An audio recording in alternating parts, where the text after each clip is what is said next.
Okay then, hi there parents and carers, it's Mr. White Mercedes here with your KIRF video for Spring 2. This half-term's topic is multiplying and dividing a number by 10, 100 and 1,000.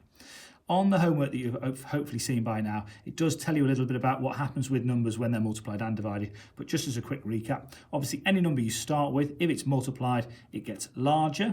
And if you divide a number, it gets smaller. And Miss Eddie's just going to pan across to some number cards that I've got here. And this is a really good way of helping you if you're struggling by using number cards and this little place value grid.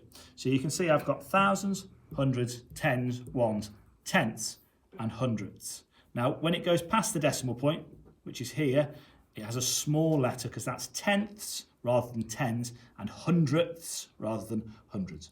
So the sheet we've got here, it's just about multiplication today, but I will talk a little bit about division and I'll use the number cards as well. So it says use patterns to solve these questions. So we've got 14 times 1. Well, we know any number times 1 stays the same. And then we've got 14 times 10. Now the digits themselves don't really change. It's just their value increases when we multiply. So 14 times 10. How many zeros are in the number 10? 1. So it means that our number is going to get 10 times greater than it did here. So 14 times 10 is 140. And if you look at the next one, we've got 14 times 1 is 14. 14 times 10 is 140. 14 times 100. How many zeros are in the number? Think about how much greater it's getting from here. It's getting 100 times larger. So we've got 1,400. The two digits didn't change, their value just rose. And I can show you that here on the place value grid. So here is our starting number, 14 times 1, they don't move any places at all. 14 times 10, they both move one place to the left because it's got larger. Then we can bring in our placeholder of 0, and there our answer is 140. Okay, so let's have a little look at another question. So we've got 25 times 1, as we know is 25. 25 times 10. Applying the same knowledge as before, the number's getting 10 times larger, so it is 250. Okay, and then you've got another couple of questions, and then the same to do with the slightly larger digits of 82. The bottom part here is very similar to what you've just done, only you'll be able to use a grid, and you'll be able to recognise the pattern. So the first one we've got is number 17. Times it by 10.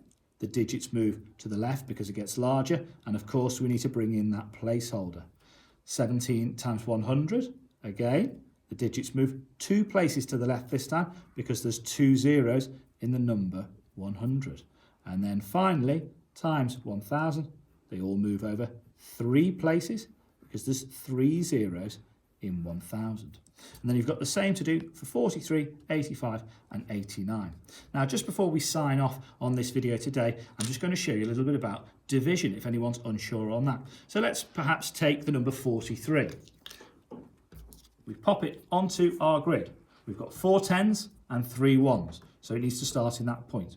If we were to divide that number by 10, rather than getting larger as it does with multiplication, it gets smaller. How many zeros are there in the number 10? 1. So our digits move 1 place to the right, which now gives us an answer of 4.3. So 43 divided by 10 is 4.3. If we were to divide that number by 100, both digits would move 2 places to the right, 1, 2, and our number becomes 0.43, or to make it easier for you to say, 0.43. Obviously, if you divided it again by 1,000 from that starting position of 43, they'd all move 3 places to the right, which we can't do on this grid, but our answer would be 0.043. So it's very important that you don't forget the placeholder. But notice the digits stay together. They stay next to one another all the time when dividing and multiplying by 10, 100 and 1,000. It's just their value changes. Very good luck.